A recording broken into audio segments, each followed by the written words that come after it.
il y a un petit lien qui va s'ouvrir, donc il faut cliquer sur continuer. Donc cette réunion est en cours d'enregistrement, donc continuer. Nous? Nous-mêmes? Oui, vous-même, oui, vous appuyez sur continuer. Ah, Christine, La conférence est en viens voir. rencontrer les gens là.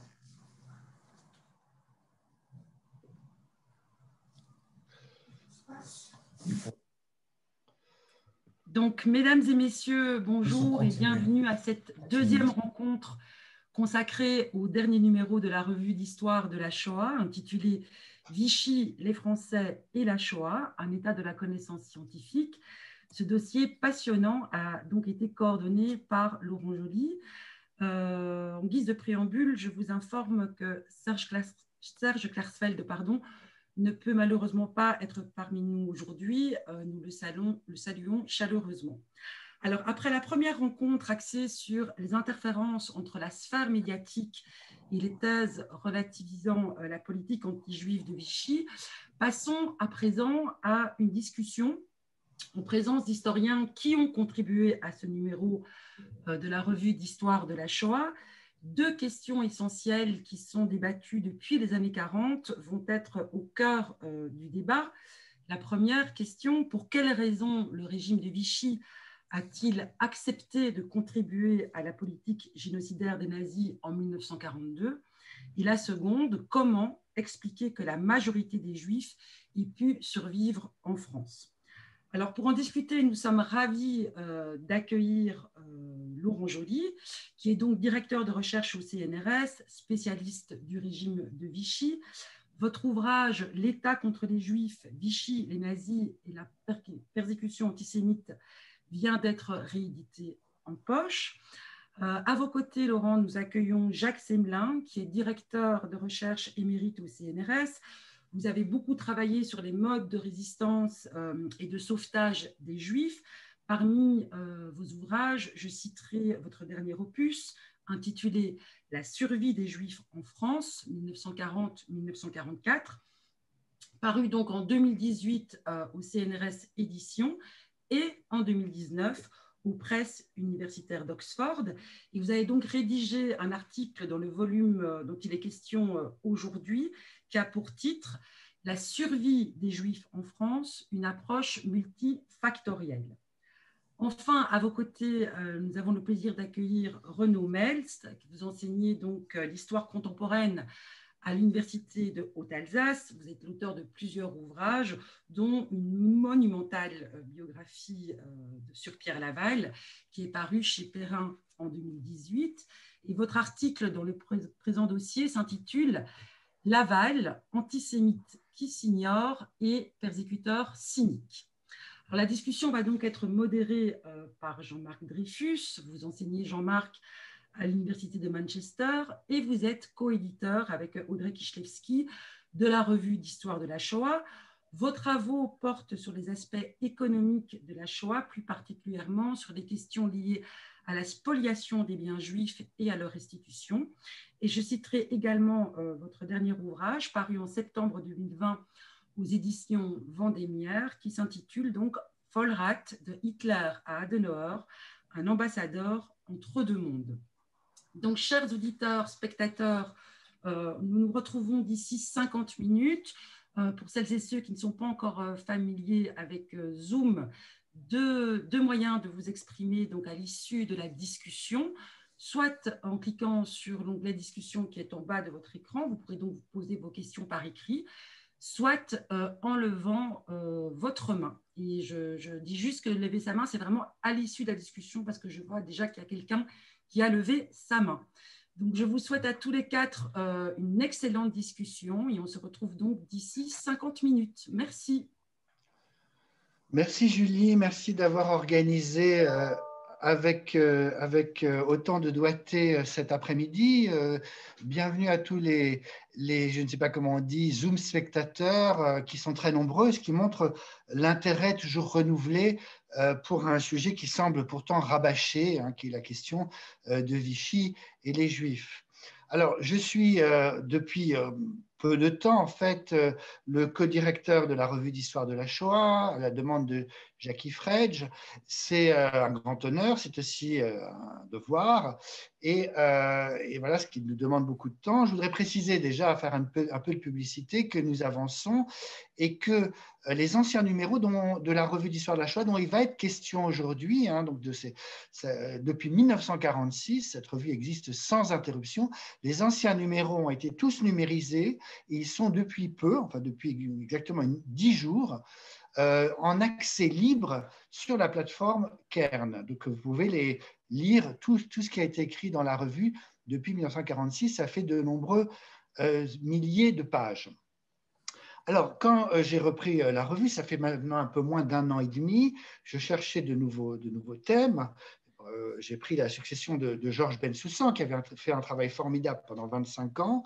Et avec Audrey, on s'est dit qu'il manquait, il y avait eu peu de numéros, disons, relativement récents, depuis une vingtaine d'années, sur Vichy et la Shoah, comme si c'était une évidence qu'il n'y avait pas une historiographie renouvelée de façon radicale. Alors l'idée, c'était de revenir à la France pour un numéro, et c'est pour ça que nous avons confié à Laurent Joly, ici présent, la direction de ce numéro qui, je pense, fait déjà date, en fait, va rester, qui est un état de l'historiographie, non pas un état de l'histoire, puisque on voit très bien qu'il y a des avis qui divergent légèrement d'un auteur à l'autre.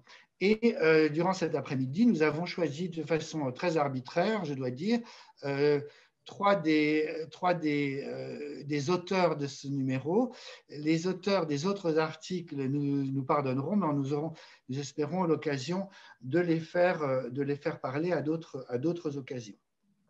Alors, on a la première table ronde à parler de la question médiatique d'Éric Zemmour, a touché un petit peu à la question du révisionnisme de Zemmour et comment celui-ci est en fait diffusé de façon soit très directe, soit très subtile dans la sphère médiatique. Là, on va parler de choses, à mon avis, beaucoup plus difficiles ou beaucoup plus faciles, je ne sais pas, ça sera à vous d'en juger, c'est-à-dire l'état de l'historiographie par des vrais historiens, enfin ce que des vrais historiens validés par l'université ont écrit et écrivent depuis quelques années sur Vichy.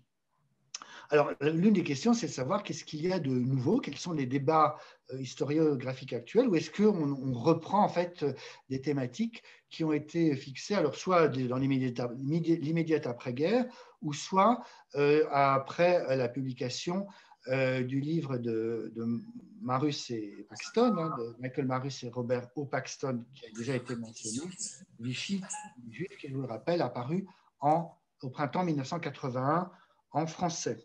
Alors, je vais jeter une piste. Moi, il me semble qu'on a vu apparaître ou réapparaître, en fait, des débats très, très fins, très, très argumentés, qui ne sont pas tranchés d'ailleurs, sur les conditions de l'émergence du statut des Juifs, d'octobre 40. Donc, c'est l'une des thématiques. Vous allez peut-être me contredire.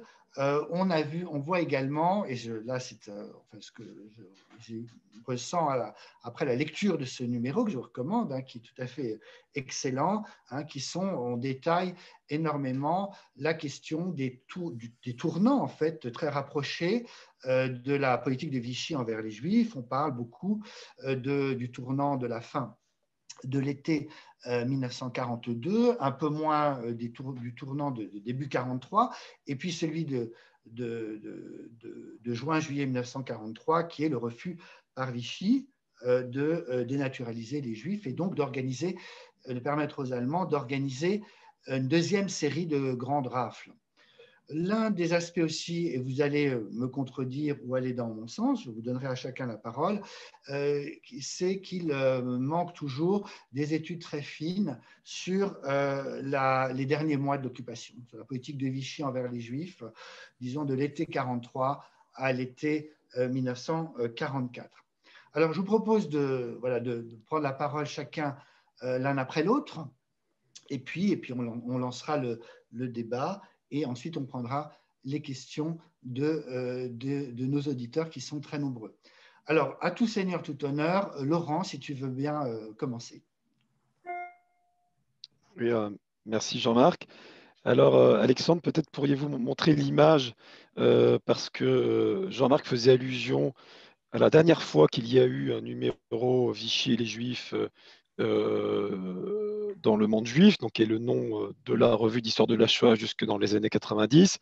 Donc en 1976, Vichy et les Juifs, c'est la première fois d'ailleurs que je vois cette formulation. Avant ça, on parlait c'était des travaux qui portaient sur la condition des Juifs pendant la guerre. Enfin, vas-y, c'est là, Vichy et les Juifs. L'accent est mis à partir de ce numéro-là, 1976, un numéro qui est entièrement rédigé par Georges Wellers, qui était l'un des premiers grands historiens du Centre de documentation juive contemporaine. Et ce qui est frappant en relisant ce numéro, c'est à quel point, bon, il se trouve que je suis en train de travailler sur le sujet de la manière dont on a écrit l'histoire de Vichy, l'extermination des Juifs de 1945 à nos jours. C'était déjà une historiographie de combat. Voilà, il y avait déjà la nécessité et finalement, quasiment toute l'historiographie sur le sujet s'est toujours construite contre des récits qui visaient à justifier la politique de persécution des Juifs et avec cet argument du moindre mal qu'on a évoqué dans la séance précédente. Alors, depuis cet article de George Wellers, qui est vraiment la première grande synthèse sur Vichy et les Juifs, c'est vraiment un article absolument remarquable qui est peu connu parce que ce n'est pas ni un livre ni un article, c'est un vaste texte, c'est un petit essai. Il y a eu ensuite Vichy-Auschwitz, il y a eu Vichy et les Juifs. Donc, ces travaux fondateurs du début des années 80 ont eu tendance à faire un petit peu oublier ces premiers travaux des années 50, 60, 70. Et ces travaux, Vichy et les Juifs, Vichy-Auschwitz, en fait, ont dès le départ généré des débats, des discussions. Si vous relisez l'introduction de Vichy-Auschwitz, vous avez déjà une réponse à certaines thèses de Vichy et les Juifs. Tout ça pour dire que l'idée reçue d'une doxa, entre guillemets, paxtonienne, est un mythe qui ne repose sur rien. Donc il y a au moins trois chantiers trois chantiers fondamentaux sur lesquels les chercheurs continuent de débattre et sur lesquels on continue à trouver des nouvelles archives. Le premier, c'est celui des origines de la politique antisémite de Vichy.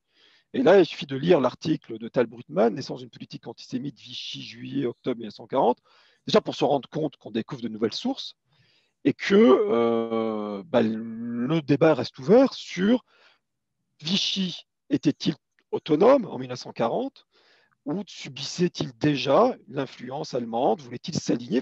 Là, vraiment, les chercheurs ne sont pas d'accord. Vous avez des travaux très pointus, y compris à l'étranger. Et quand je dis à l'étranger, c'est-à-dire que vous avez dans ce numéro trois ou quatre chercheurs, quatre, dont les travaux importants n'existent pas en français. Michael Mayer sur les origines du statut des Juifs, Wolfgang Seibel sur le moment 42, Daniel Lee sur la jeunesse juive française, Adrien Dallaire sur justement ce sujet qui est fondamental et qui est encore sous-traité de la traque des Juifs en 43-44. Mais je reviens au premier chantier. Donc, vous voyez, sur les origines de la politique antisémite de Vichy, les historiens continuent de débattre. Sur la question des motivations des dirigeants de Vichy.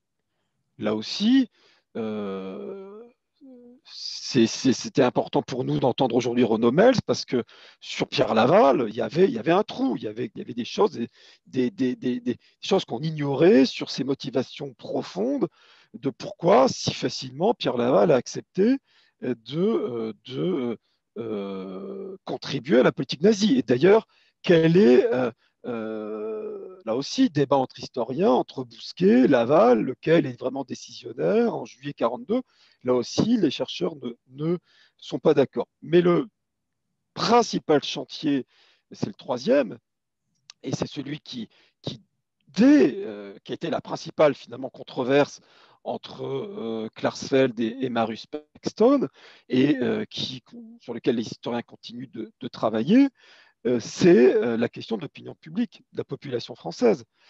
Et en toile de fond de ça, la question qui brasse, qui relie les trois, c'est comment comprendre le bilan de la solution finale en France. Je crois vraiment, c'est là-dessus que les chercheurs mettent vraiment l'accent. Et le livre de Jacques Semelin était là-dessus très important parce que précisément c'était mettre cette question qui est sous-jacente à tous les travaux. Tous les chercheurs ont ça en tête, mais le mettre au cœur de la réflexion. Et maintenant, je pense qu'on est tous à essayer d'analyser les différents paramètres qui permettent d'expliquer pourquoi il a été possible qu'autant de Juifs soient déportés. Et là-dessus, moi, personnellement, je fais toujours mien la question de Paxton. Le problème n'est pas de savoir comment, le principal problème n'est pas de savoir comment tant ont survécu, mais pourquoi tant ont été, mais à un moment donné qu'il faut bien circonscrire, qui est celui de l'été 1942, comment il a été possible qu'à l'été 1942, en 8 semaines, dans un pays comme la France, 10, 12 fois plus important que la Belgique, plus grand que la Belgique et les Pays-Bas, comment on a pu arrêter autant de Juifs, 25 000 Juifs arrêtés en 8 semaines? Ça, c'est une question cruciale. Et après, comment, effectivement, il a été possible que tant ait survécu en 1943, 1944, au moment où le régime de Vichy a mis un peu de bémol dans sa politique de collaboration. Donc voilà les questions qui sont au cœur de nos analyses et sur lesquelles on est tous aujourd'hui avec des analyses qui reposent sur des archives extrêmement denses, complexes et sur lesquelles on est à peu près tous avec des interprétations, comme dirait Jacques, multifactorielles et nuancées. Voilà. Alors, je voudrais, pour présenter le numéro, expliquer qu'on l'a articulé en dissociant deux volets, qui est celui de la politique et des dirigeants de Vichy, ce qui nous a permis de jeter un regard nouveau à la fois sur les origines de la politique antisémite de Vichy, sur ce qui se passe en 1940-1942, la spoliation, et surtout sur les principaux responsables, les principaux dirigeants, Pétain, Laval. C'était vraiment très important de revenir sur ces deux, qui sont les deux principaux dirigeants de Vichy. Et le deuxième volet concerne celui des Français. Et alors, on a mis les Français, l'administration et les Juifs, c'est-à-dire tous ceux qui n'étaient pas décisionnaires finalement et qui ont dû supporter les conséquences de décisions politiques qui, là-dessus, il n'y a plus de débat entre historiens. Je veux dire, la théorie du moindre mal est une justification de Vichy, ne repose sur des dirigeants de Vichy, elle ne repose sur aucun élément tangible. Donc, les décisions qui ont été prises, qui sont des décisions exorbitantes, injustifiables, tant sur le plan du droit que sur le plan même des marges de manœuvre de Vichy, l'administration, les agents ordinaires de l'État, l'opinion publique, les Français et bien évidemment les victimes, les Juifs, ont dû supporter les conséquences de ça. Et on voit, quand on se situe à l'échelle des administrateurs, de l'opinion publique, des Français moyens et des victimes, qu'il y avait là des choses très complexes, nuancées, des marges de manœuvre, des gardiens de la paix qui ont prévenu, des fonctionnaires qui n'ont pas appliqué de manière toujours zélée, des victimes qui ont trouvé autour d'elles un environnement plus ou moins favorable, mais avec quand même des bémols parce qu'il y a de la dénonciation, que c'est voilà. Et je pense qu'on est tous aujourd'hui à ce niveau-là. Et le deuxième volet du dossier a voulu rendre un petit peu justice de ces innombrables travaux qui sont actuellement produits. Si. Je m'arrête là, j'étais un peu long, je suis désolé. Non, tu étais parfait. Renaud Mel, si vous voulez prendre la parole, après avoir ouvert votre micro. J'ai remis mon micro. Voilà, mon micro est ouvert. Est-ce que vous m'entendez bien? Oui. Bien, un grand merci, Jean-Marc, pour cette invitation. Après le grand merci à Laurent Joly de m'avoir convié à participer à ce numéro. Je dois dire que l'esprit de cette table ronde, à la suite de la précédente, on pourrait dire que c'est un peu piégeux parce que finalement, c'est demander aux académiques de se positionner, même si Laurent vient de remettre les pendules à l'heure d'une certaine façon. Mais c'est vrai que les académiques doivent peser dans le débat public selon des termes qui ne sont pas toujours les leurs et qui sont formulés par des publicistes, ce qui peut être un peu frustrant parce qu'on doit revenir sur des acquis de l'historiographie qui sont déjà assez anciens. Mais évidemment, utile civiquement, ce n'est pas la peine de revenir sur l'utilité de rétablir des idées quand elles sont aussi fausses que le moindre mal. Mais c'est sans doute, et c'est là que le débat est intéressant aujourd'hui, scientifiquement utile, parce que des questions mal posées selon une logique, s'il y a eu moins de déportés en France que dans le reste de l'Europe occupée, c'est sans doute que le régime de Vichy était protecteur, hein, cet argument du moindre mal qui peut paraître finalement pas complètement idiot. Si on n'arrive pas à y répondre, si ça ne rentre pas dans le débat public, dans l'esprit public, comme on disait au XIXe siècle, hein, dans l'opinion publique, c'est sans doute dû à deux raisons. L'une sur laquelle on ne va pas revenir aujourd'hui, on n'aurait pas le temps, mais sans doute des mythologies contemporaines, des hantises d'aujourd'hui qui ont à voir avec des hantises d'hier, et notamment de cette période, en termes d'identité, de cohésion nationale, de fracture. Ça nous enverrait sur un autre débat, même si ce serait étranger. Mais ce qui nous intéresse plus, c'est d'essayer de comprendre pourquoi les progrès historiographiques ne passent pas, même s'il y a encore des controverses hein, sur ces trois questions que Laurent a rappelées, les origines de la politique antisémite, la motivation des acteurs et le rôle de l'opinion publique. Moi, je parlerai surtout de la motivation des acteurs à travers le cas de Laval. Pourquoi ça ne passe pas ? Sans doute parce que cette idée de tableau arithmétique avec des statistiques de juifs déportés par pays, comme si tout était homogène, est un piège absolu pour l'historien parce que c'est une photographie, c'est un instantané, alors que pour comprendre les questions posées par Laurent à l'instant, il faut avoir une interprétation dynamique dans le temps un peu plus long. Et à cet égard, il me semble que, sans être du tout un spécialiste de l'antisémitisme, à travers l'exercice biographique de Pierre Laval et découverte de quelques archives un peu inédites, l'angle biographique me paraît commode parce que justement les moments clés, on en a cité trois effectivement qui sont particulièrement intéressants, hein, Jean-Marc et Laurent en ont cité trois, les premières mesures de l'automne 40, le printemps et l'été 42, hein, l'accélération et puis la fin de la guerre effectivement encore mal connue. Ces moments, on les comprend mieux si on accepte de dilater un peu l'échelle temporelle et de revenir notamment chez Laval, à chercher peut-être pas des causalités, hein, on a parlé de motivation des acteurs, peut-être qu'il faudrait parler simplement de conditions de possibilité pour qu'il y ait eu cet avènement d'une politique antisémite chez un acteur important. Et effectivement, Laval, à mon avis, est un acteur absolument essentiel qu'il faut remettre en regard effectivement avec les autres acteurs politiques, Pétain, avec la haute administration, bien sûr, mais il a un rôle singulier parce qu'il est celui qui, je crois que j'ai été surpris par l'importance de son rôle dans l'invention, dans l'idée même de la politique de collaboration. En fait, contre une large partie même du gouvernement Pétain, contre une large partie des élites administratives, il fait un pari politique. Le pari, c'est faire des concessions, aller au-devant, aller au-delà de ce qu'exige finalement le cadre, on va dire, plus juridique que politique de la Convention d'armistice, hein, qui fixe des bornes, pour aller faire des concessions qui permettront d'obtenir davantage sur un plan politique.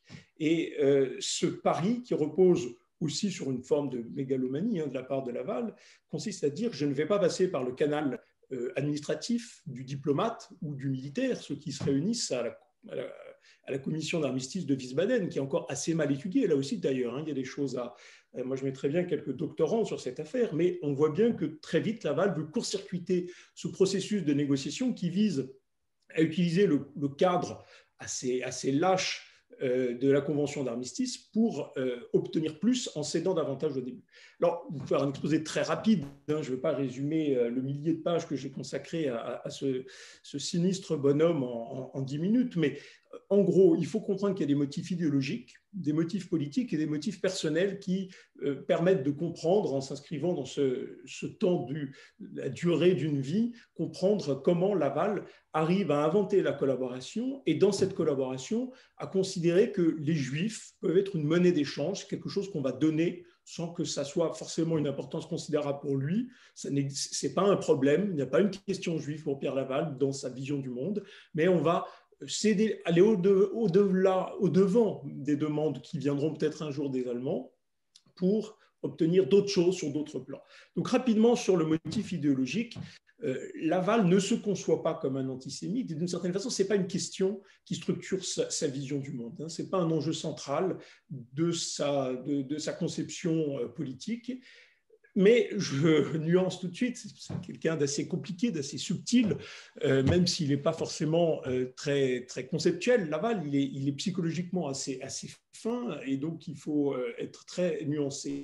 Il perçoit l'ambiance antisémite d'une partie de la société française de l'entre-deux-guerres et il en tient compte, c'est-à-dire que sans avoir de passion antisémite personnelle, dès les élections de 1919, il s'est présenté pour la première fois avant-guerre, donc vous voyez effectivement, il a que le temps, il s'est présenté une première fois vainement en 1911, puis une deuxième fois, il a été élu en 1914 sous l'étiquette de la SFIO, et en 19, il fait partie il est balayé par cette grande vague du bloc national, mais il a joué très clairement dans des affiches avec des stéréotypes, en utilisant aussi des patronymes, en faisant réapparaître un prénom d'un candidat qui n'était un prénom qui s'appelait Maurice, qui était très banalement Maurice, et il fait ressortir un prénom Moïse qui vise avec des représentations à insister sur la judéité de son opposant. Donc, dès 1919, il navigue dans des eaux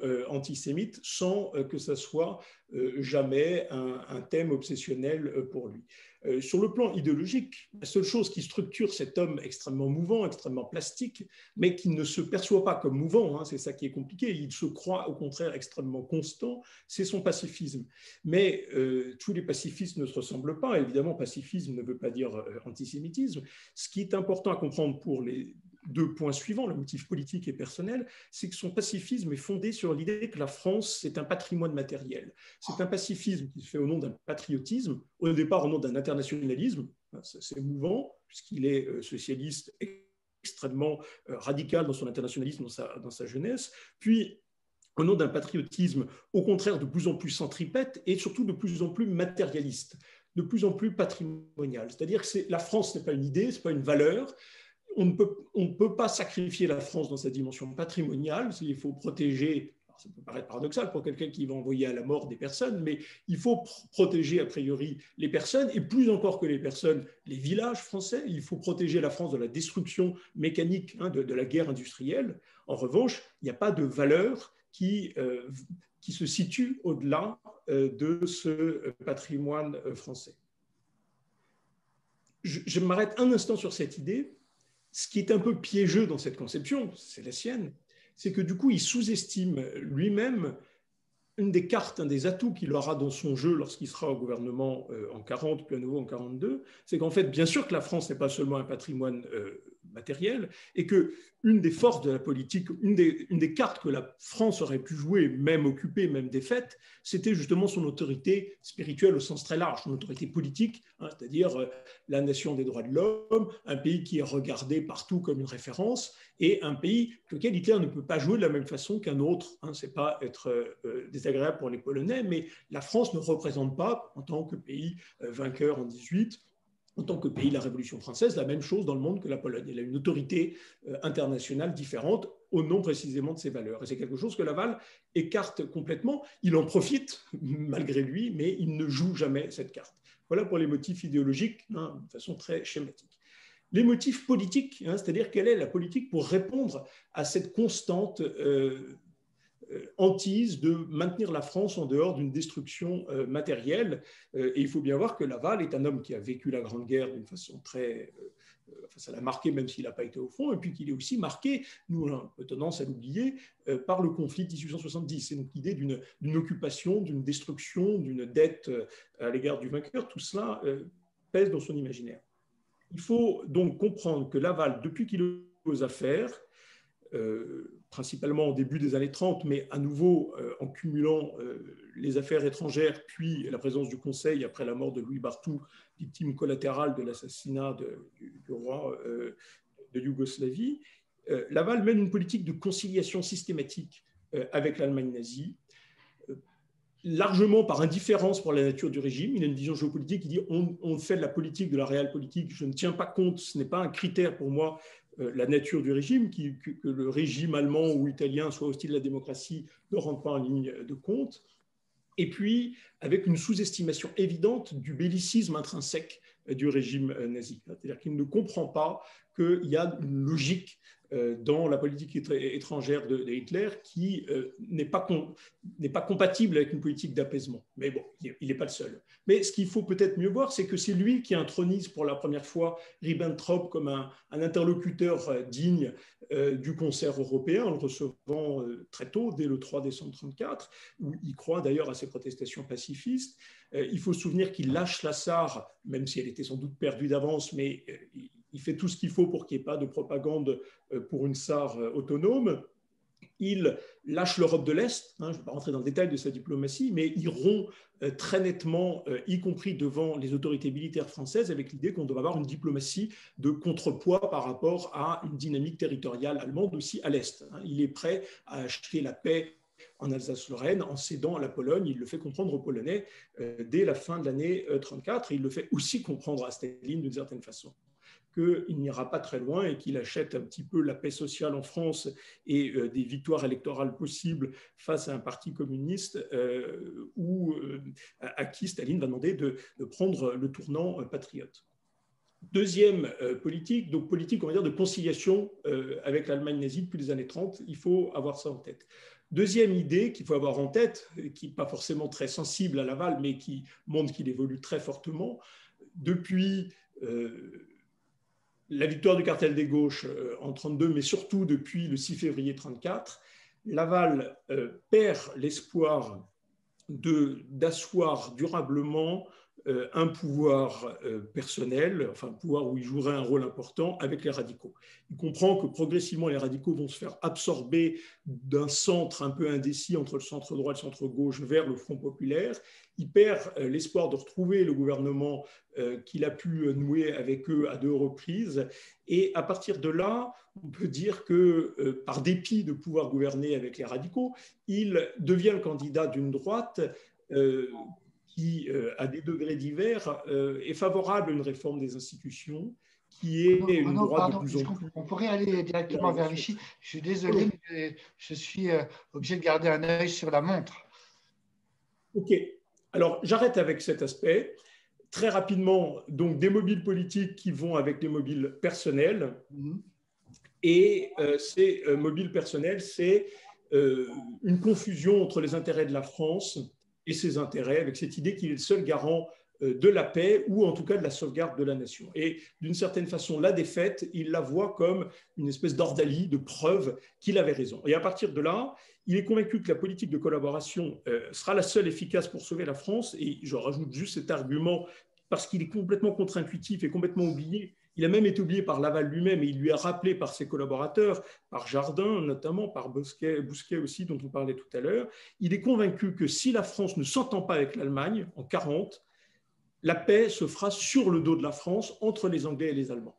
Au début, on parle de l'été 40. Et c'est précisément à ce moment-là qu'il conçoit sa politique de collaboration en considérant qu'il faut aller au-delà, comme je le disais en introduction, des demandes allemandes et donc faire des concessions sur la nature du régime. Il conçoit la journée du 10 juillet 40 comme une façon de pactiser d'une certaine façon avec les Allemands, leur faire un clin d'œil institutionnel. Et la politique dès le 10 juillet 40 a déjà aussi une dimension, parce qu'on parle très souvent, bien sûr, des lois de juillet, 27 juillet, la loi de 22 juillet, pardon, le 27 juillet de suppression des décrets Marchandot, mais en fait, dès le 10 juillet, je relate cet épisode, dans la négociation, notamment avec les sénateurs les plus hostiles à l'abdication de la Troisième République, Pierre Laval fait déjà une référence très clairement antisémite face à Pierre Masse, sénateur qui est une autorité morale importante de la Troisième République, en disant « je vais vers une révision de la condition d'accès aux fonctions électives, et notamment on ne pourra pas devenir député si on n'est pas français depuis plusieurs générations ». Donc, il n'attend même pas la mise en place, si vous voulez, de la politique officielle de collaboration ou de Montoire pour faire des concessions dans cet esprit-là, en faveur d'un antisémitisme connu du régime nazi, qui permettra à la France de passer plus facilement le moment douloureux entre l'armistice et la paix, qui pense arriver très tôt. Donc je pense qu'il faut comprendre ce premier moment de conception, j'en ai fini en 2 minutes, de la conception de la collaboration comme le meilleur moyen politique de négocier du côté des vainqueurs avec les Allemands et de ne pas être une espèce de victime sur la table du futur traité de Versailles.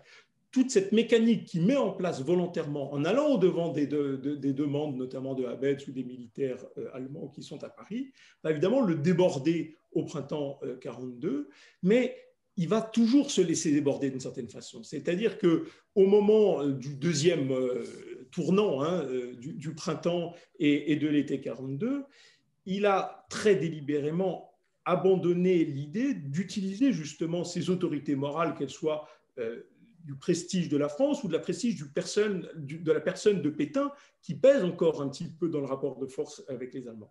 Et j'ai retrouvé une discussion entre Laval et Bousquet au moment juste de l'instruction du procès de Laval en 1945, où Bousquet lui rappelle qu'ils auraient pu jouer la carte de Pétain, qu'il faut charger Pétain, mais qu'ils ont décidé de ne pas jouer la carte de Pétain pour essayer d'adoucir les exigences allemandes.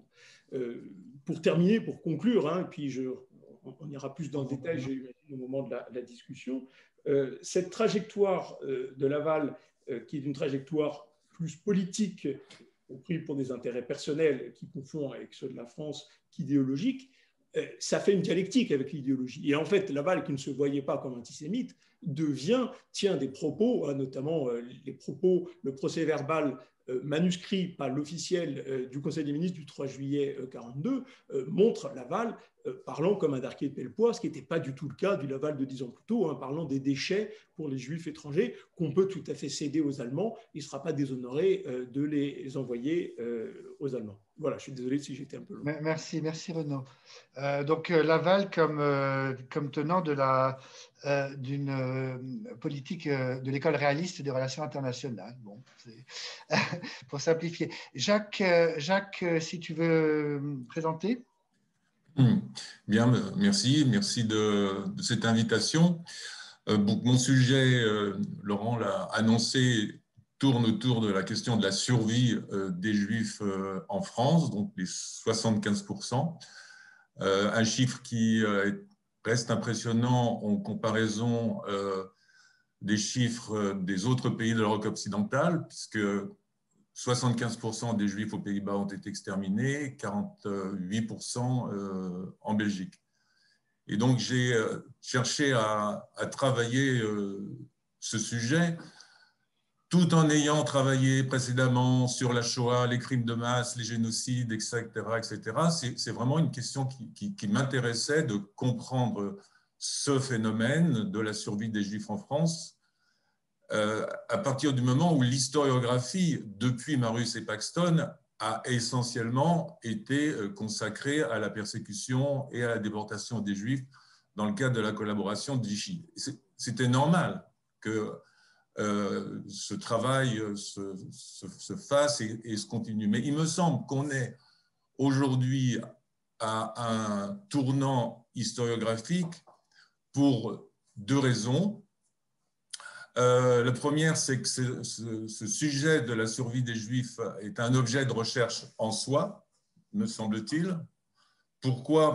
Parce qu'on peut s'étonner comment tant de Juifs ont pu survivre en France alors qu'il y avait un gouvernement collaborateur et que les Allemands occupaient la totalité du pays à partir du 11 novembre 1942. Et puis la deuxième raison, ça fait lien avec la première table ronde, c'est qu'à mon avis, travailler sur la survie du Juif, c'est aussi une réponse à Zemmour. Pourquoi? Parce que cette question de la survie du Juif qui est restée largement marginale, on va dire, dans les travaux sur la Shoah, est restée une sorte d'impensé dont Zemmour s'est emparé pour refaire sortir cette thèse de Vichy bouclier.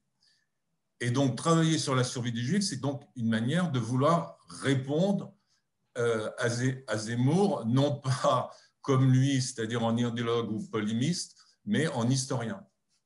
Et prenant cette option, eh bien, on va voir tout de suite que d'abord la question du rôle du gouvernement de Vichy, c'est un facteur parmi d'autres. Il faut prendre en compte une multiplicité de facteurs. Et c'est vrai que répondre à la politique criminelle de Vichy en disant 75% des Juifs ont été sauvés en France par les justes, comme des journalistes ont pu le dire, et je ne savais pas que Léa Salamé avait répondu à Zemmour comme ça dans le débat de Ça se discute. Même un peu la Sonia de Villers a repris ça, ça ne va pas du tout. C'est-à-dire que bon, c'est à nous peut-être de vouloir davantage expliquer aux journalistes et aussi à pouvoir le dire dans les médias que c'est beaucoup plus compliqué que ça, même si les justes qui sont honorés donc ont fait un travail remarquable, honorable et qui mérite d'être donc distingué. Alors, mon article, je ne peux évidemment pas le développer ici, c'est un travail de plusieurs années, de presque 10 ans maintenant, hein, dont je propose une synthèse dans la revue d'histoire de la Shoah, qui renvoie bien sûr à mon livre sur le sujet. Je voudrais juste en faire ressortir trois facteurs. Le premier, on n'en a pas parlé, c'est la question des Juifs eux-mêmes. Et ce sont les victimes, c'est-à-dire de quelle manière vont-ils faire face à la persécution, comment vont-ils résister, ils ont été aussi les acteurs, et d'abord les acteurs de leur propre survie. C'est absolument central. Je suis surpris que personne n'en ait encore véritablement parlé. Et c'est bien là, d'ailleurs, qu'a été l'essentiel de mon travail. J'ai passé des années à étudier les itinéraires, des témoignages, des enquêtes sur la manière dont les Juifs se sont débrouillés. Comment se sont-ils débrouillés pour survivre? Et c'est vrai que ma formation antérieure de psychologue m'a aussi aidé à cela. C'était vraiment une manière de découvrir des trajectoires particulièrement émouvantes. Et il faut quand même aussi garder le contexte, bien sûr, de l'occupation. Et je résumerai d'une certaine manière cette dimension en disant que les 4 années de l'occupation ont été comme une sorte de confrontation entre, d'une part, les forces de l'État allemand et de l'État français pour identifier, arrêter, rassembler, déporter les individus définis comme juifs, et de l'autre, ses propres individus qui, tant bien que mal, ont tenté de s'en sortir à travers différentes tactiques de résistance. Donc, ça, pour moi, c'est un facteur essentiel. Et il faut, montrer l'inventivité des individus, ou des groupes, ou des communautés pour essayer de s'en sortir. Et j'essaye de distinguer ce que j'appelle un répertoire face à la persécution qui inclut l'accommodation, l'esquive et la ruse. Bon, impossible de développer tout ça, mais il y a beaucoup d'histoires qui sont très émouvantes dans ce registre. Il faut dire aussi que tous les Juifs ne sont pas à égalité face à la persécution. Certains ont plus de chances de s'en sortir que d'autres. Par exemple, les Juifs qui vivent dans la région du Nord-Pas-de-Calais, qui est, comme vous le savez, sous le contrôle de la Wehrmacht à Bruxelles, ont beaucoup moins de chances de s'en sortir que ceux qui vivent à Montpellier ou à Toulouse. Bon, c'est la question du territoire et du statut des territoires qui va jouer. Après, il y a la question de la nationalité, juifs français ou juifs étrangers. Les juifs français qui sont intégrés, qui ont, comme on dit, un réseau de sociabilité, vont avoir plus de chances, y compris dès le début de l'occupation, par exemple pour faire partir leurs enfants en zone libre. Les juifs étrangers qui sont arrivés récemment, qui ne parlent pas bien le français, qui ne savent même pas très bien où aller dans le pays, eh bien ceux-là vont être les premières victimes de Vichy et des nazis. Ça ne veut pas dire que les Juifs français ne vont pas l'être, surtout en 1943-1944. Puis après, il y a la question de l'argent, etc. Mais il y a aussi la question de la solidarité des organisations juives qui vont essayer d'aider justement ces Juifs étrangers, en premier lieu les enfants. On pense à l'œuvre de secours aux enfants, on peut aussi penser à l'amitié judéo-chrétienne, etc. Bon, je ne vais pas développer. Ça me semble essentiel quand on parle de la survie des Juifs. Maintenant, il faut toujours garder à l'esprit des témoignages de responsables de ces organisations qui disent ou qui ont écrit qu'on n'aurait jamais pu faire ce travail de sauvetage si la population avait été hostile aux Juifs. Ça me semble essentiel, c'est-à-dire que ça fait référence, même si c'est un peu excessif, à ce qu'a dit le fondateur du Centre de documentation juive contemporaine, qui a été cité tout à l'heure, le rabbin Isaac Schneerson, qui considérait que, oui, si les Juifs ont survécu en France, c'est grâce au soutien de la population française. Alors, c'est peut-être excessif, c'est sûrement excessif, mais il y a peut-être un fond de vérité, et en tout cas, ça renvoie quand même à la question de l'antisémitisme dans ce pays. Et ça, c'est mon deuxième point, c'est les réactions de la société. Les réactions, donc, tout ce qui va concerner l'opinion, pas que l'opinion, mais la réaction de la société en général. Et donc, c'est d'abord le problème de l'antisémitisme. Nul doute qu'il y existe un antisémitisme très fort en France depuis les années 30, depuis le 19e siècle, etc., et qu'il devient un antisémitisme d'État dès l'automne 1940, quand Vichy arrive au pouvoir. On est d'accord là-dessus. La question est de savoir si cet antisémitisme d'État est partagé par la population. Et là, on a effectivement un enjeu historiographique, un débat historiographique entre, d'une part, Marus et Paxton, qui au début des années 80, ont affirmé que oui, il y avait un antisémitisme fort dans la population française et que ça va de pair avec l'antisémitisme d'État, et d'autres, comme en particulier l'historien Pierre Laborie, qui était le grand spécialiste de l'opinion publique, qui n'était vraiment pas d'accord avec leur approche. Alors, je veux dire, dans ce débat-là, j'ai sans doute une plus grande sympathie pour Pierre Laborie, mais je veux me situer en historien. Et donc, je vais faire valoir la chronologie. C'est vrai que dans les 2 premières années de l'occupation, la population française reste passive, indifférente, essentiellement envers les Juifs. Mais il faut voir le contexte du pays. Les Français sont à genoux. 1 600 000 prisonniers de guerre. Les femmes sont généralement seules. 400 millions de francs réclamés chaque mois par l'armée allemande comme frais d'occupation, exploitation, enfin bref, les Français ont déjà faim. Et la question des Juifs, c'est vraiment pas la principale priorité. En revanche, à l'été 42, quand commencent les déportations de masse, eh bien, nombre de Français sont choqués, voire émus, qu'on arrête les femmes et les enfants. Je crois que tous les historiens sont d'accord là-dessus. C'est un tournant de l'opinion. C'est un tournant à l'été 1942. Et ça va se traduire par, déjà au moment de la rafle du Veldiv. C'est un très important moment, la rafle du Veldiv, parce qu'il y a des policiers français à la préfecture de police qui vont prévenir des familles étrangères ou faire prévenir. Ça, c'est un message pour M. Zemmour. Jacques, vous voyez, et conclusion, Jacques, pour pouvoir continuer la dynamique de... Tu m'obliges à faire la conclusion déjà? Non, la conclusion de ta première intervention. Tu reparleras. Bon, alors, donc, ça, c'est bon. Ça, c'est le facteur de l'opinion qui me semble essentiel et qui fait que on va avoir des mouvements de solidarité, des petits gestes d'entraide que j'ai beaucoup travaillé sur cette question-là. Et c'est vrai qu'il y a de la délation, oui, mais Laurent Joly a montré précisément qu'elle a été exagérée par rapport à ce que disait Halimi dans les années 80, 4 ou 5 millions de délateurs, ce n'est pas possible. Donc, il faut prendre en compte cette entraide. Et puis, il y a le troisième facteur que je ne veux pas oublier quand même, le contexte international dont personne n'a véritablement parlé.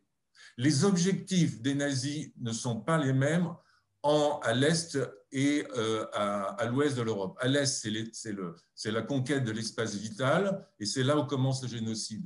À l'Ouest, eh bien, la priorité, c'est l'exploitation économique des pays et bien sûr, ils ne vont pas laisser la question juive de côté. Donc, les dynamiques vont être complètement différentes. Et ça, je l'ai travaillé aussi dans un autre livre qui s'appelle Sans armes face à Hitler. Et je n'ai jamais été contredit sur cette approche-là, mais je ne vais pas le développer. Dernier point, quand on parle de la survie du juif, bien entendu, qu'il ne faut pas rester uniquement dans le sauvetage, c'est-à-dire des actions intentionnelles, que ce soit des juifs ou que ce soit de l'aide de la population. Il faut prendre des facteurs structurels, des facteurs contextuels, le contexte international, l'évolution de la guerre, la réelle politique. On n'est pas dans le monde des bisounours. Donc, on ne peut pas dire que 75% des Juifs ont été sauvés, par les Juifs, ça c'est sûr, ont été sauvés en France. En revanche, il vaut mieux dire qu'ils y ont survécu. Ce n'est pas la même chose. Alors ça, merci Jacques, ça c'est un apport tout à fait fondamental et je me reprends à chaque fois que je parle du sujet, je dis ils ont survécu. Je vais juste te contredire en disant que si on change de focale, on verra, on voit très bien que ces petits gestes, cette sympathie envers les Juifs ne datent pas de l'été 42. Moi, j'ai travaillé là-dessus. Je vois très bien que dans les cadres des politiques d'arianisation, il y a des petits gestes de sympathie dans le cadre de la loi. Il s'agit on va jouer des marges de manœuvre à tous les niveaux pour des Juifs qui vont garder leur emploi, qui vont choisir la personne à qui ils vont vendre leur entreprise, etc. Et que c'est dès l'automne 40. Donc, je suis tout à fait d'accord. Simplement, à l'été 42, ça a pris de l'ampleur. Voilà, ça prend de l'ampleur. Et puis, il y a la question de la désobéissance et du passage vers des gestes qui vont être considérés comme illégaux, c'est-à-dire face à la politique. J'aimerais vous poser une question à tous les trois, puisque le temps court. Puisqu'on est sur la question de l'historiographie, je me demande pourquoi est-ce que cette historiographie qui devient très très fine sur les différents acteurs de Vichy, comme vous l'avez montré dans vos articles et dans votre présentation, cette historiographie ne devrait pas aussi évoluer en ce qui concerne les Allemands, les occupants. Il y a eu une historiographie dans les années 80 et 90 qui a été seulement en partie traduite, qui a montré les dissensions, les initiatives au sein des différentes forces d'occupation. Alors, il y a le livre sur Dannecker de Claudia Achter, il y a l'article de Ulrich Herbert sur l'état-major militaire qui montre que c'est l'état-major militaire qui a été à l'origine des premières déportations. Il y a des travaux dont on parle moins et qui me semblent à l'arrêt de ce côté-là. Est-ce que est-ce que vous partagez cette opinion qu'il faudrait aussi continuer à travailler de façon très fine sur les différentes forces allemandes? Alors, est-ce que Laurent, Renaud? Je suis d'accord avec toi, mais il y a des travaux qui sont importants, qui sont pas achevés. Gaël Hessemann continue à travailler sur ces questions-là. Michael Mayer aussi.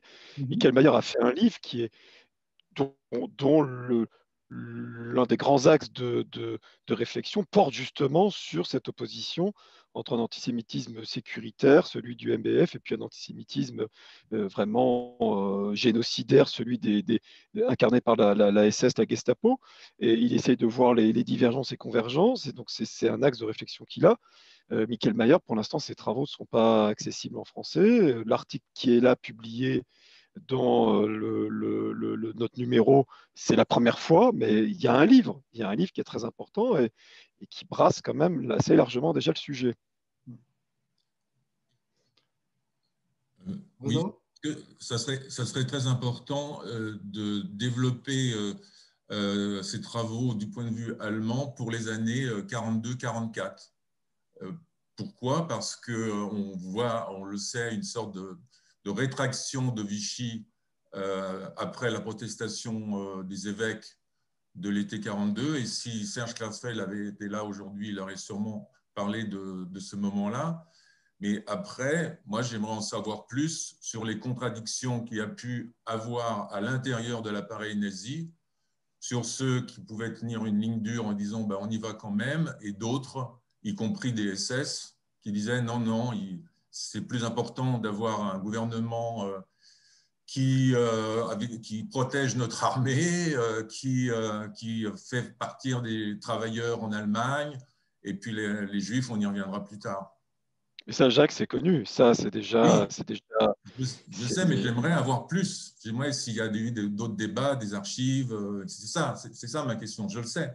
Mais... Renaud, sur les Allemands, est-ce que vous les avez vus dans leur complexité dans votre travail sur Laval? À travers Laval fait, lui, le choix, je pense un peu par goût, c'est bête, mais il déteste, c'est un antimilitariste primaire, il déteste parler avec les uniformes, d'ailleurs il s'entend très mal avec Pétain aussi parce que c'est un maréchal, et donc lui il a une dilection très clairement pour Abetz, dont il ne voit pas qu'il n'en tire aucun profit. Il y avait une question, je ne sais pas s'il faut y répondre, je ne sais pas si tout le monde la voit, un monsieur qui me demandait, en allant devant des demandes de l'occupant, quel bénéfice politique Laval attendait-il? Dans le chat, hein, oui.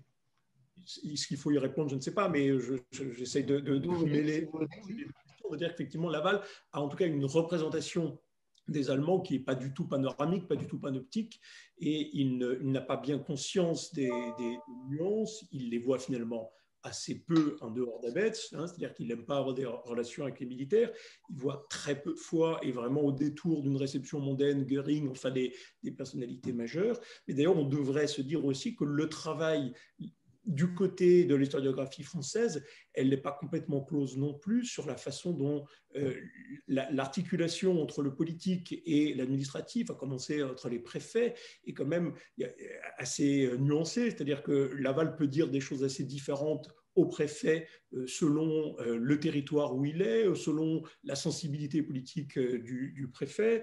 Il est tellement charmeur et souple parfois, il contredit, il peut dire des choses assez différentes.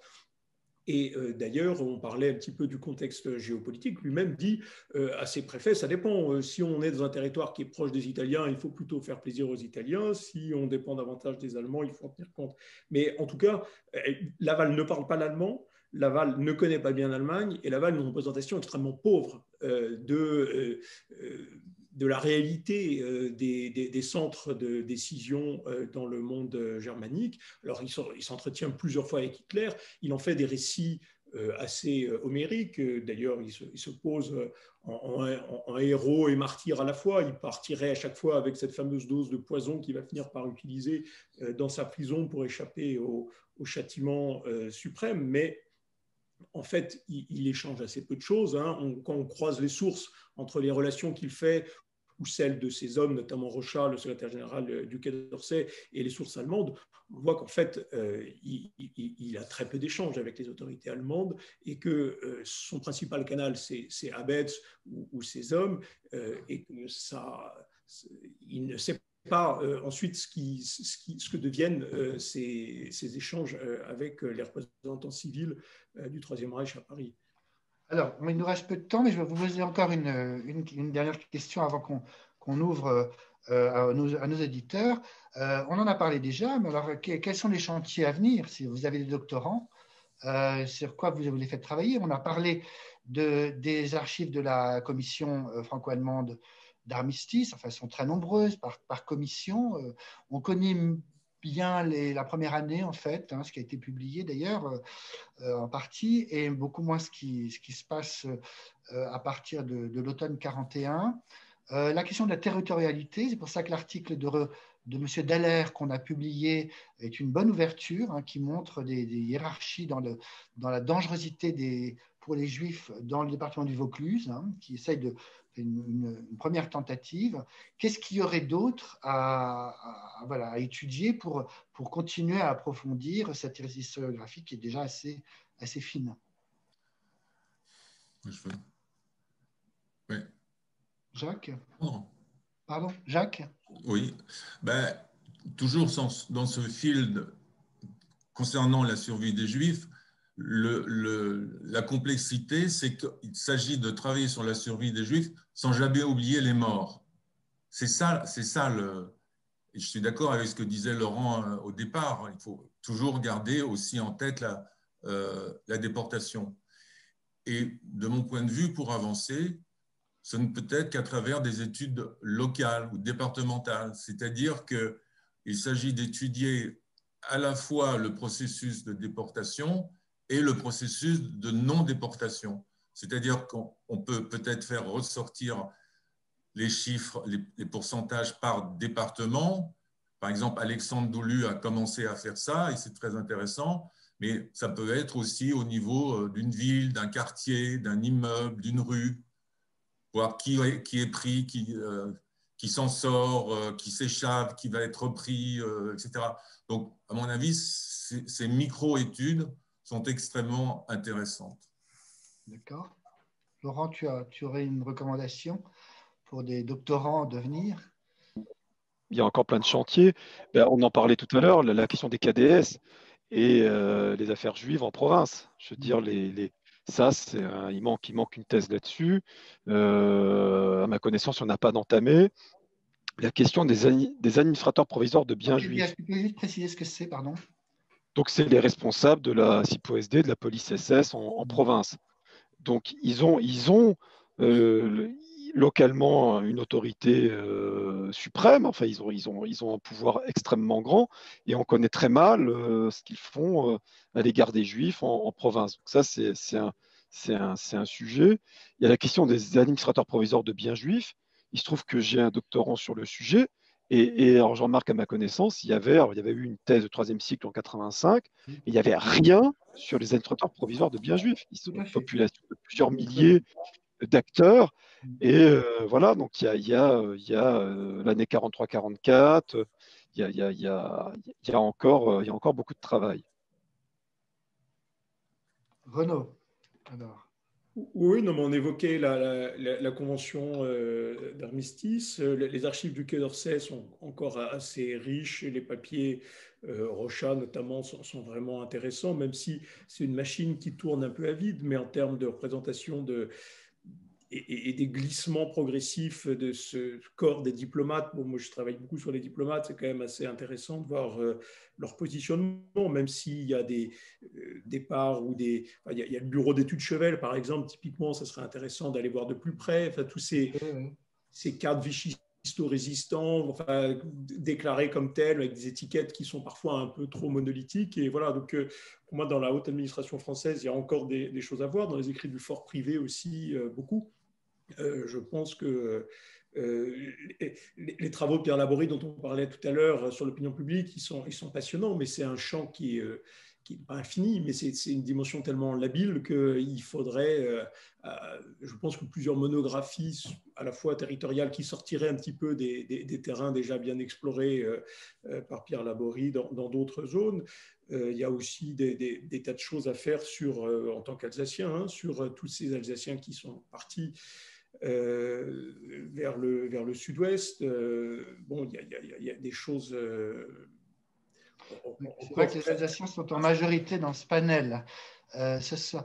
Il manque à ma connaissance, vous allez peut-être me détromper après, je vais redonner la parole à Julie. Il manque quelque chose sur Brinon, en fait, sur ce qui s'est passé à la délégation territoire occupé. Je ne sais pas si on a vu toutes les archives qui sont quand même considérables de la délégation. Voilà. Julie, je crois que c'est vous m'envoyez des messages. Pardon, messieurs, mais il y a tant de choses à dire, mais on va donner la parole à la salle, si j'ose dire, en tout cas à Internet. Oui, tout à fait. Un grand merci à tous les quatre. C'est vrai qu'avec le temps imparti, c'est difficile de développer tous ces sujets. Donc, comme il y a beaucoup de personnes qui lèvent la main, je vais d'abord me permettre de regrouper 3 questions qui ont été posées très rapidement d'entrée de jeu de ces discussions par écrit. Donc, je vous pose 3 questions. Merci d'y répondre de manière assez succincte, comme ça on passera la parole aux auditeurs après. Donc, la première, c'est effectivement la question qui vous était posée, Renaud. Donc, en allant au-devant des demandes de l'occupant à propos des Juifs, quels bénéfices politiques Laval attendait-il exactement? La seconde question, quelle a été l'attitude de Vichy concernant les soldats juifs prisonniers de guerre et relevant de la Convention de Genève? Et troisième question, a-t-on des preuves que Vichy était au courant de la solution finale en 1942 ou dans les années après? Donc peut-être la première question pour Renaud. Très rapidement, oui. Ce sont des bénéfices politiques qui tendent à prouver qu'il y a encore un gouvernement français qui exerce la souveraineté.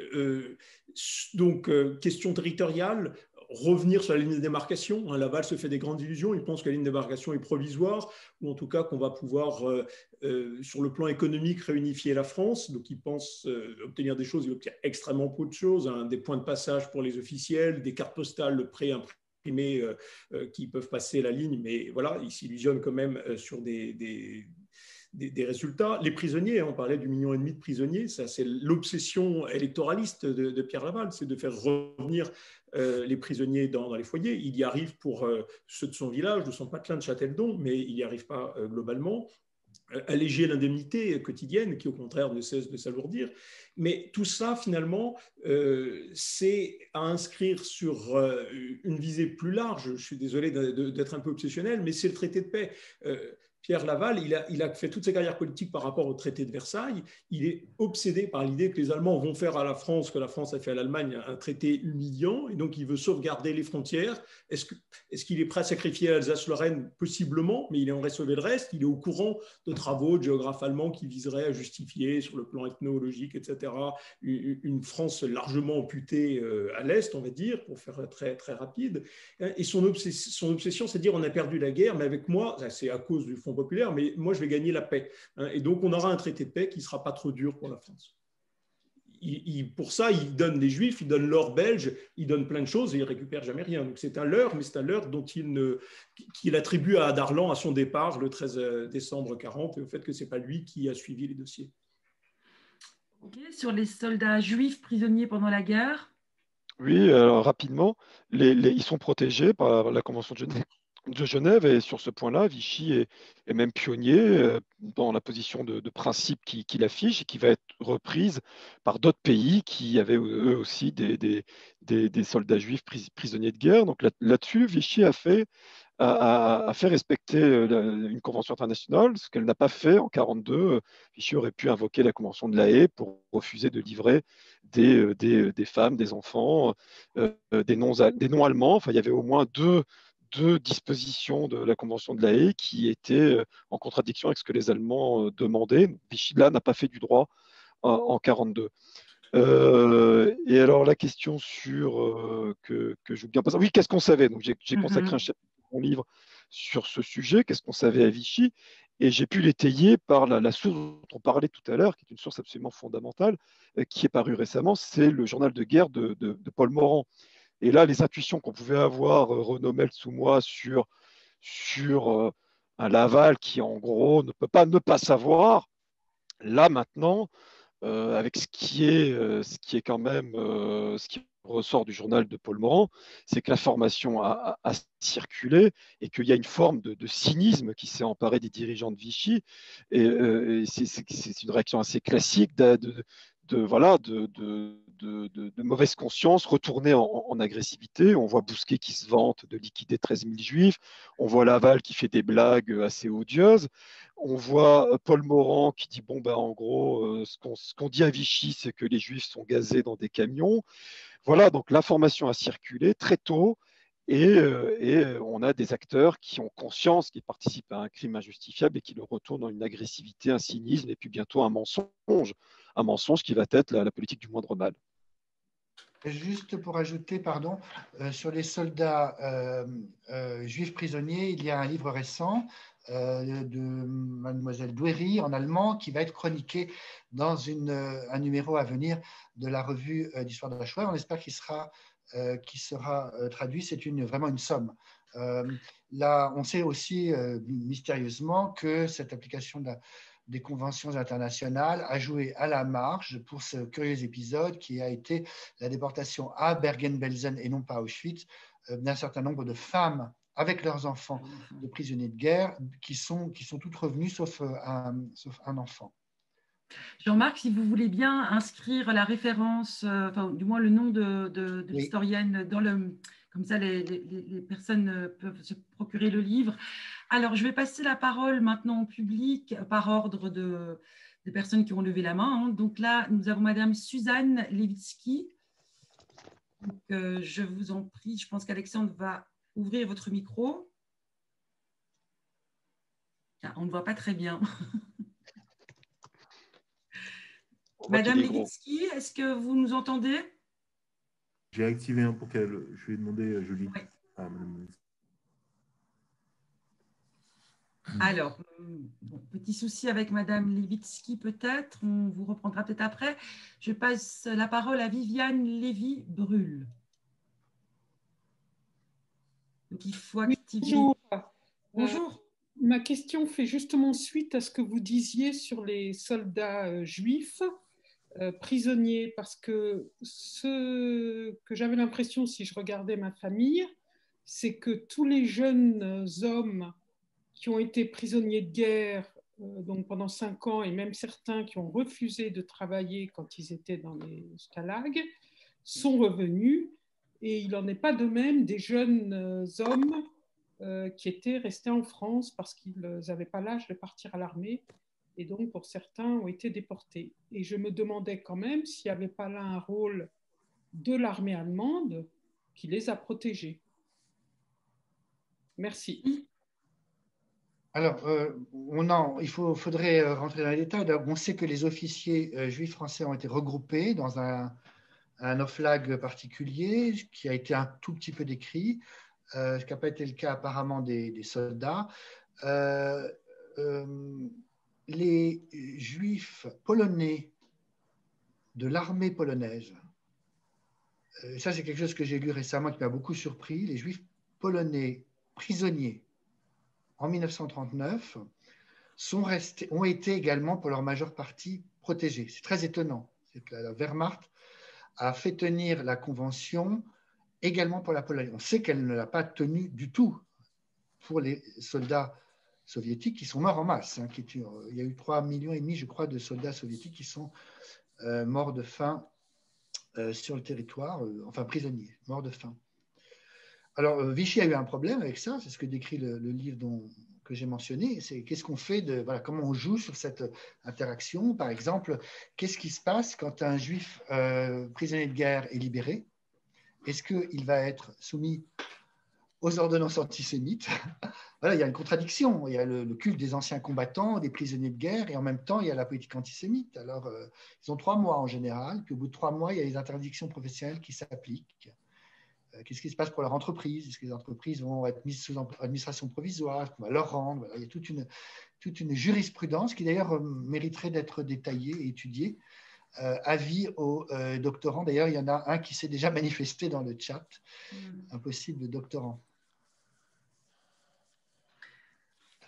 Quelqu'un veut rajouter quelque chose ou… Très bien, donc je passe la parole à Yves Abramovici. Merci. Oui, ma question porte sur l'état actuel de l'historiographie, sur un sujet, je dirais, difficile et douloureux et un peu tabou, qui est le rôle ambigu de l'UGIF. J'ai découvert récemment le bouquin déjà ancien alors j'écorche peut-être le nom de Maurice Rachfous, qui parle de l'UGIF comme collaboration de juifs avec les nazis. Et alors, évidemment, lui, il a un point de vue marxiste et puis aussi nourri de ressentiments personnels, mais néanmoins, son livre a été préfacé par Pierre Vidal-Naquet, qui fait une préface assez nuancée avec ce qu'il appelle, enfin, ce qu'on peut appeler les pour et les contre de la thèse soutenue par l'auteur. Et je pense que profondément, disons, c'est un sujet que je ne vois jamais traité. Et si ce n'est pas les historiens sérieux qui font évoluer la connaissance sur ce sujet, eh bien malheureusement, ce sera des personnes nourries de moins bonnes intentions. Voilà, donc je vois qu'on me montre un livre, alors j'en suis heureux, je n'ai pas vu exactement qu'elle. Mais voilà, je vous laisse la parole. Et je vous remercie. C'est les travaux de Michel Laffitte, je veux dire, sur le J.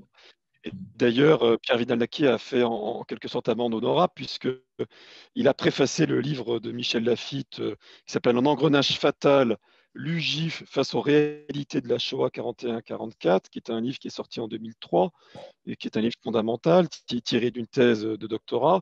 Et Michel Laffitte a fait un autre livre sur l'UGIF à Paris, enfin sur les institutions juives à Paris, qui s'appelle Juifs dans la France allemande. Michel Laffitte, on est là, c'est vraiment essentiellement la zone occupée, enfin Paris.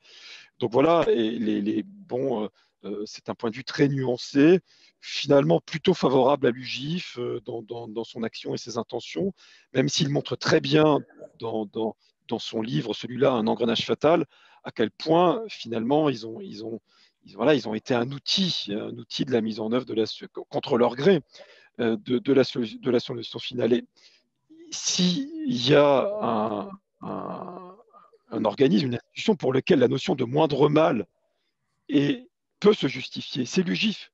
C'est pour ça que c'est de la part d'un Zemmour ou des néo-pétainistes très pervers finalement de dire que Vichy a mené une politique de moindre mal. Parce qu'aujourd'hui, la recherche scientifique montre que l'UGIF a mené une politique de moindre mal, qu'on peut critiquer, qui a été par certains côtés négative, parce qu'elle a aussi parfois entraîné la déportation d'enfants, notamment à l'été 1944.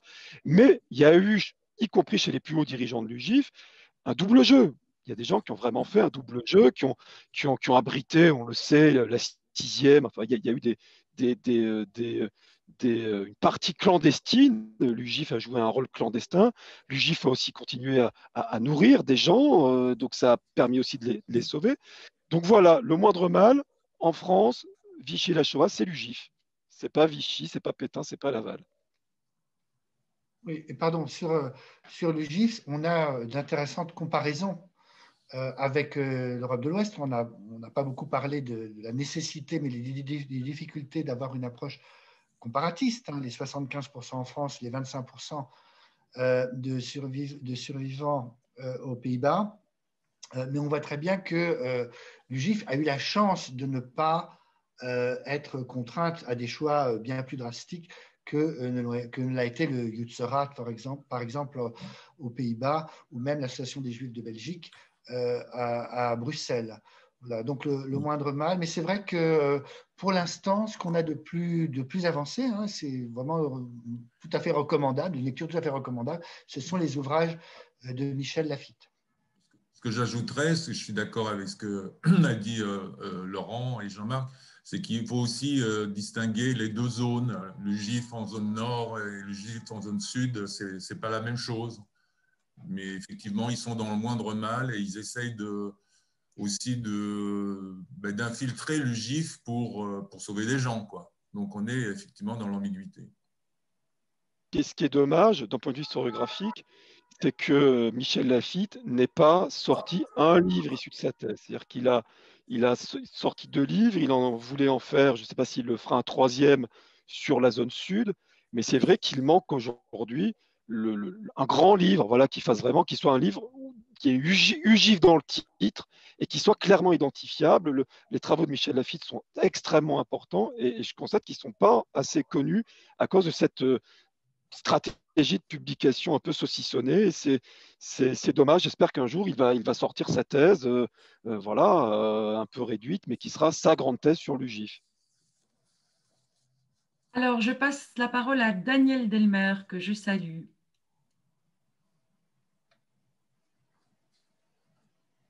Le micro, d'accord. J'avais pas le micro, donc je demandais si je... Bon, bonjour tout le monde. Je vous remercie beaucoup pour cette intervention. C'est plutôt des remarques que des questions que j'ai à poser, excusez-moi.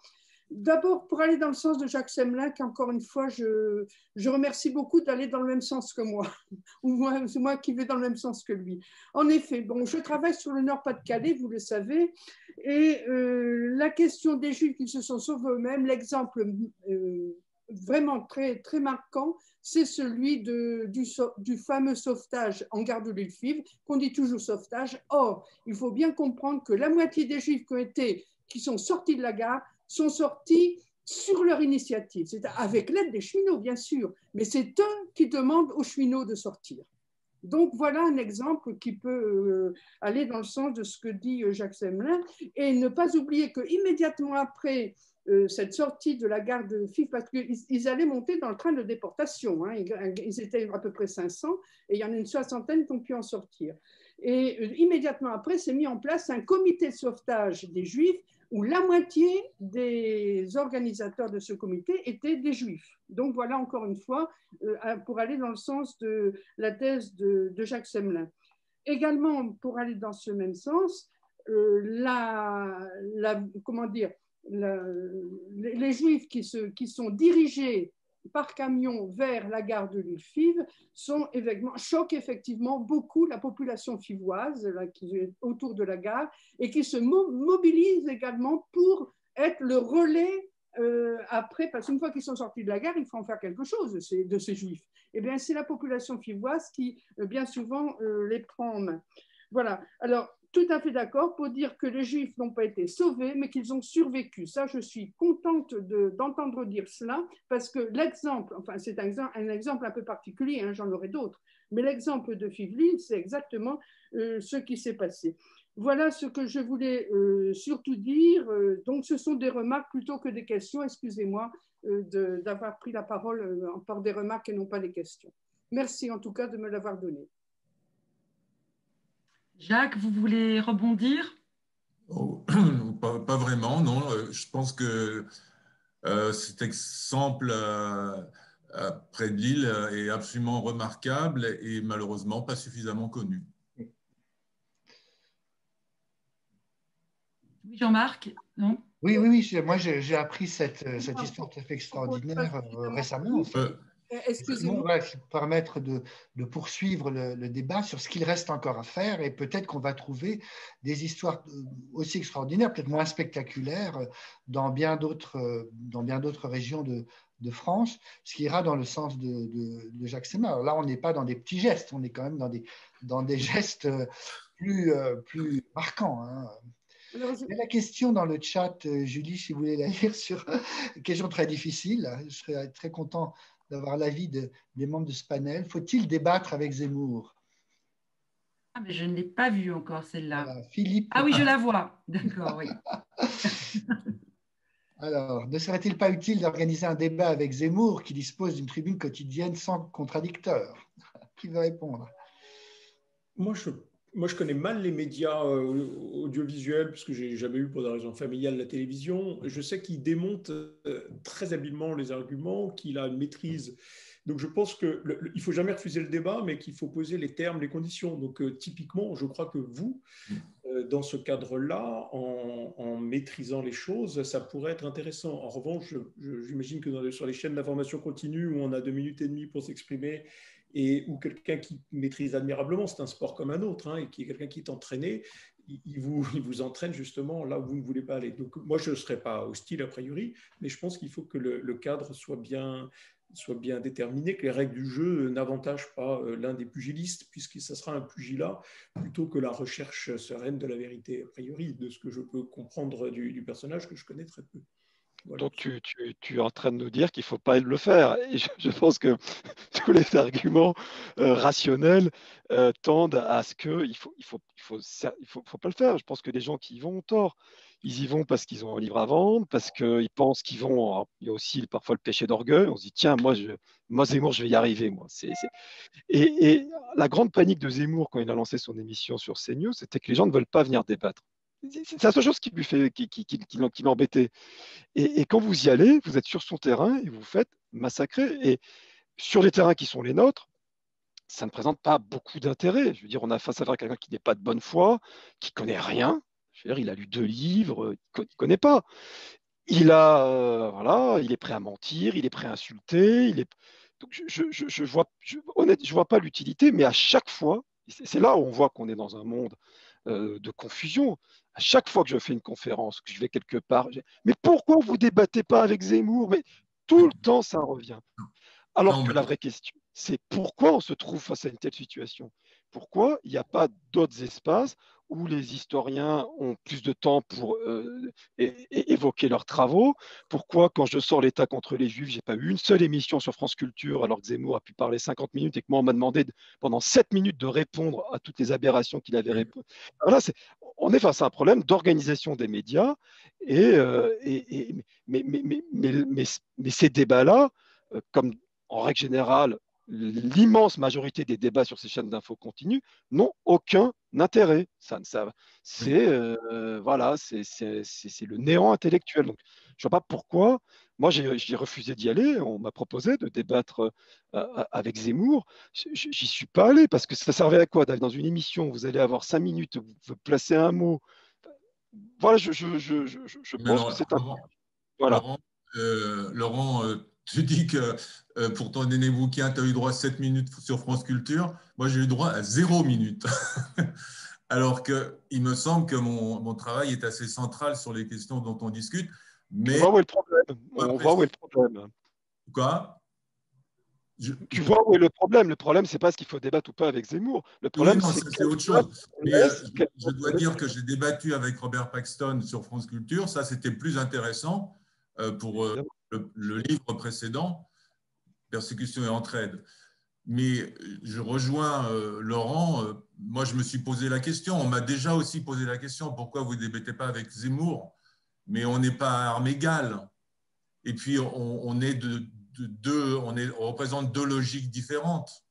Il faut tenir compte de ce qu'on nous a dit nos collègues journalistes au début, que lui, la vérité, il s'en fout. Il a une vision idéologique qu'il a à vendre. Mais d'une certaine manière, on ne peut pas le laisser seul sur ce terrain de la survie, de Vichy, machin, etc. Donc, on est quand même assez embarrassé parce que la question centrale, quand même, c'est qu'on accède à l'espace public. Je me permets juste de dire que l'auditeur qui a posé cette question ne pensait pas à un débat sur CNews, mais un débat au mémorial. Voilà. Moi, ce que j'aimerais dire, c'est que pourrait ça, c'est le truc à pas faire. C'est le truc à pas faire. Enfin, c'est le truc qui n'a vraiment pas de sens. C'est-à-dire que il faut imaginer que Zemmour, c'est comme une truite, vous savez, qui remonte la rivière et qui partout essaie de mettre ses poissons, ses œufs. Donc, chaque espace que vous allez lui donner où il va pouvoir essayer il va y aller. Et donc, ça va pas faire avancer la connaissance, ça va pas nous faire réfléchir. Ça va juste être une nouvelle tribune dans un nouvel espace pour diffuser ses idées d'extrême droite. Quel est l'intérêt? Alors, il y a encore 2 personnes qui attendent depuis un long moment, qui voudraient prendre la parole. Ils sont 2, il nous reste 5 minutes, donc on va les prendre. Jean-Raphaël Deutsch, je vous passe la parole. Est-ce que c'est bon?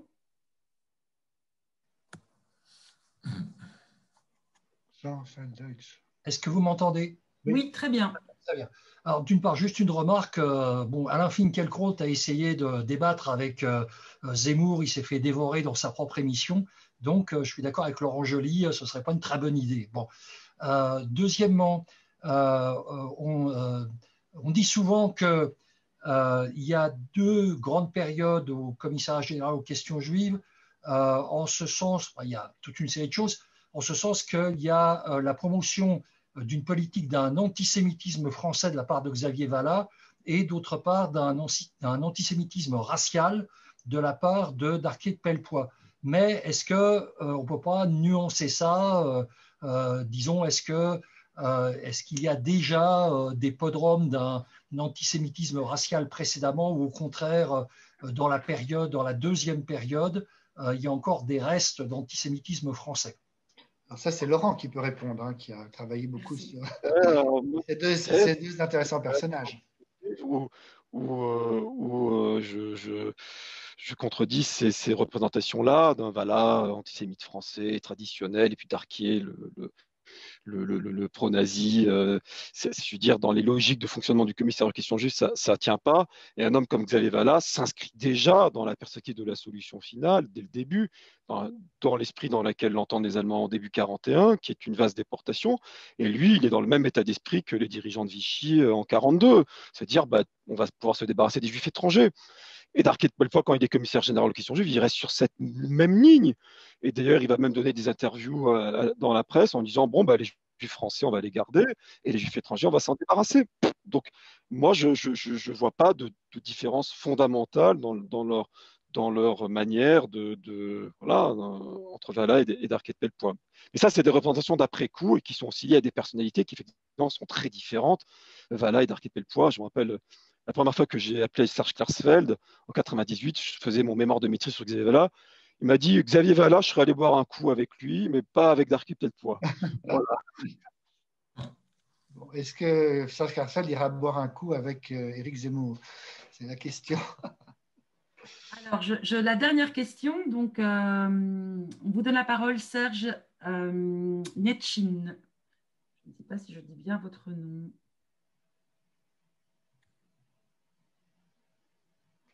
Vous avez la parole, monsieur.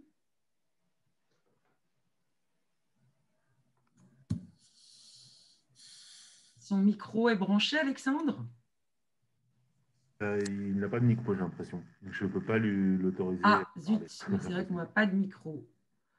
Bon, très bien. Jean-Marc, est-ce que vous voulez faire un petit mot de conclusion? Oui, vous annoncez la parution du prochain numéro de la revue d'histoire de la Shoah, qui est en bouclage et qui doit paraître vers le